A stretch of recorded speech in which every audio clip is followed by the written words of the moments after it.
Hi everyone, I'm Jonathan Elkhoury. Today is November 20th, 2024. This is the live daily briefing of the Israeli Citizen Spokesman's Office.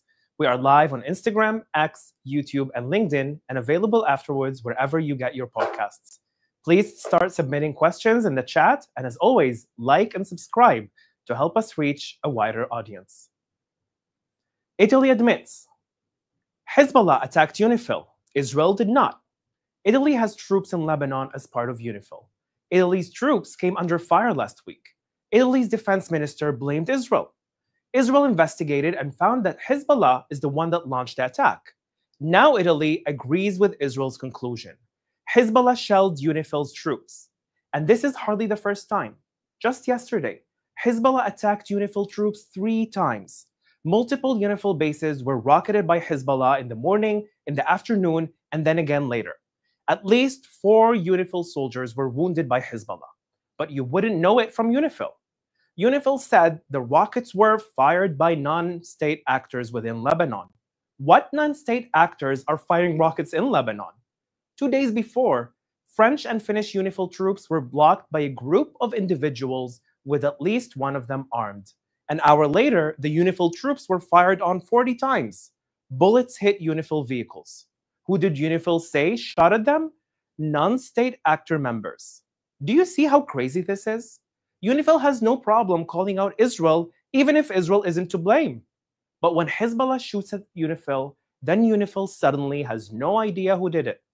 Whether out of greed for Hezbollah's bribes, like the ones UN troops reportedly took, or out of fear from Hezbollah bullets, UNIFIL cannot see Hezbollah. UNIFIL cannot see Hezbollah walking around armed.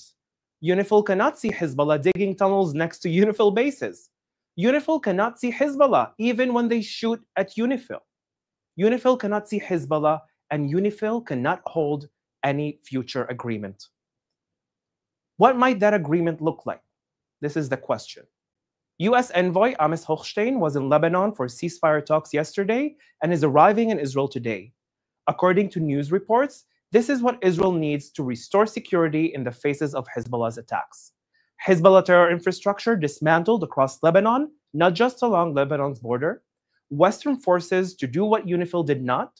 And most importantly, Israel needs freedom to act against violations like Hezbollah arms smuggling from Syria or Hezbollah's return to the border. Israel cannot return to October 8, 2023.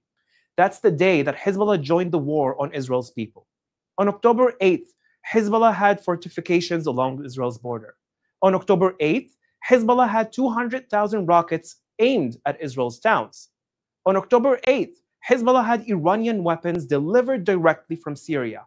No one stopped Hezbollah. Now, Israel is stopping Hezbollah. Israel cannot agree to ceasefire on Hezbollah today if Hezbollah will be allowed to recover, rearm, and reassume fire on Israel tomorrow. Israel is fighting the war today so that Hezbollah cannot make war tomorrow. Now let's take some questions from our audience watching live on social media. Thank you. Our first question today comes from Instagram. Amos Hochstein said that a Lebanon ceasefire is within grasp. What is your sense on the timing of when this may happen? Well, this is the question that we're all looking to have an answer for. Amos Hochstein was yesterday in Lebanon negotiating with the head parliament of Lebanon, Nabih Berri, that he's also the representative of Hezbollah. Nabih Berri said a few times that they are looking forward to the day that the ceasefire would happen, but they do have some conclusions about it, or maybe some red lines that they're not really agreeing on. One of them is Israel having, to be able to attack if Hezbollah will start to regain back its power, or if they will see that Hezbollah will start to get weapons throughout Syria with the Lebanese border. And this is something that is really important to understand. If Hezbollah or Nabih Berri on behalf of Hezbollah are negotiating in good faith, they wouldn't have any problem with that Israeli request. Because if Lebanon is to uphold that agreement and to make sure that Hezbollah wouldn't gain weapon again, Israel wouldn't have to attack. So if they do want to agree that, they should do that.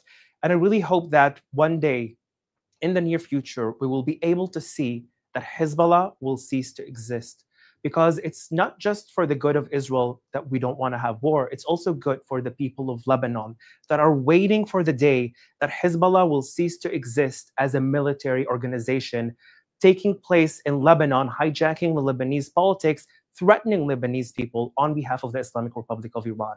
This is our major problem. Once Hezbollah is out of the picture, we are able to have not just an agreement. We don't need another agreement like the 1701, like 1559, or other US resolutions. We need peace between Israel and Lebanon. And this is what I'm hoping for. Our next question is from Daniello on YouTube, who asks you if there's any news on Charles Chartouni. This is a Lebanese academic who recently denounced Hezbollah, said that Lebanon should make peace with Israel, and he's apparently facing arrest. Have you heard anything about this?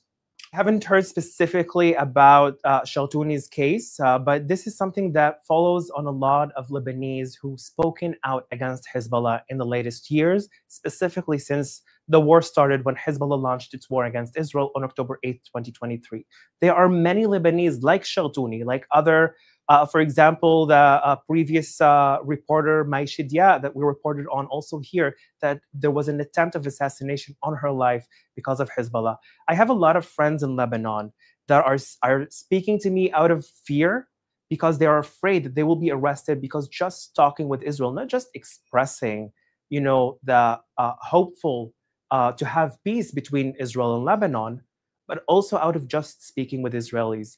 And this is something that the international community, unfortunately, didn't really talk about, that the Lebanese people are being persecuted just because they don't want a terror organization to control them. And this is something that I'm really happy to see you talking about it, and I really hope to see other people talking much more about the need for Lebanese to be liberated and to have their own freedoms from the Islamic Republic of Iran and from Hezbollah being that military controlling Lebanon. This is another question from YouTube related to what you just said. This is a question from Sue, who asks, how are the people of Lebanon holding up? What is it like for the regular people of Lebanon who are not involved in Hezbollah's war against Israel? Thank you. Thank you very much, Sue, for this question. It's super important because you can see that at the end of the day, Israel, when they're targeting Lebanon, they're targeting just Hezbollah facilities. They're targeting just Hezbollah personnel. They're targeting just Hezbollah infrastructure. Yet there is some Lebanese casualties, unfortunately, that at the end of the day, people in Lebanon just want to be able to live their lives. The people that I talk to and the people that are, I can see their comments and their shares on social media, they are really waiting for the day that they will be able to be liberated and freed from that terror organization. They're holding up by having, faith in the day that would be after Hezbollah. That's what a lot of Lebanese are looking for and waiting for. A lot of them are afraid from the day after because they're afraid that Hezbollah will retaliate inside of Israel, inside of Lebanon, if the war stops and Hezbollah will be forced to give their weapons. That's what we're all hoping for and looking forward to achieving this upcoming agreement. But they're afraid that the weapons that Hezbollah is now targeting towards Israelis will be targeting Lebanese people. That's why the international community needs to support the free, liberated Lebanese people that are looking to just live their lives like we are wanting and looking forward to live our lives. We have time for two more questions. The question right now is from Katie on Instagram, who asks, what's the point of UNIFIL sticking around at all? Do you see a role for UNIFIL in Lebanon? And if so, what is it? Well, thank you very much for the question. The question of UNIFIL standing and holding inside of Lebanon has been raised lately in many reasons. Like we mentioned now, UNIFIL has done nothing for the last 18 years. Their mandate was to make sure that Hezbollah would be disarmed and not be present in southern Lebanon. And we've seen that not just Hezbollah based themselves within southern Lebanon, closer to the Israeli border, but they were able to arm themselves and also dig tunnels deep next to UNIFIL bases. And this is something that UNIFIL failed to make or maintain that peace that UNIFIL was supposed to have. And this is something that I believe that Israel's request also by the talks and by what was published all over the news lately, that Israel is requesting another international committee that will make sure that UNIFIL will be doing their job that they should do. I believe that UNIFIL failed, and because they failed, they can't continue to do that.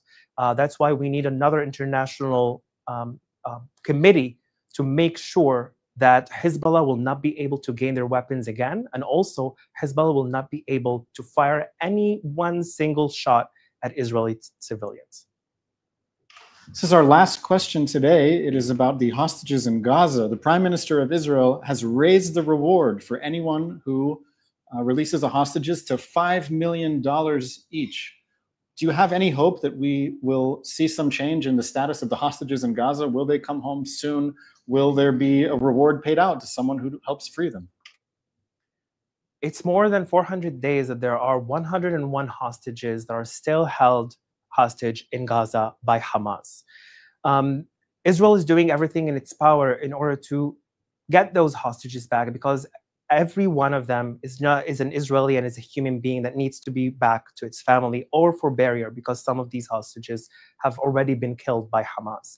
I believe that what the Prime Minister of Israel, Benjamin Netanyahu, is doing, on one hand, could be really good and could be like a positive withhold to maybe, because we know that there are a lot of civilians in Gaza that are holding these hostages themselves, not just Hamas terror organization. They're doing so by the support of Hamas. But maybe if we can have some sort of incentive, they can, at the end of the day, bring those hostages back to their families. And this is what we're looking for. We are all waiting to see the 101 hostages get back home or get back to a normal barrier inside of Israel with their families. Thank you very much for watching. We'd also like to announce our new Spanish language channels. Link in the description and across our platforms. Giving Tuesday is 2 weeks away. Keep an eye out for how you can contribute to our campaign. That's all we have time for. Thank you very much for tuning in. We'll be back tomorrow at 3 p.m. Israel time and 8 a.m. East Coast time. Thanks for watching. Drop a comment below. Don't forget to like, share, and hit subscribe to stay updated with our latest content. Until next time, stay informed and inspired. This is Djobnik signing off.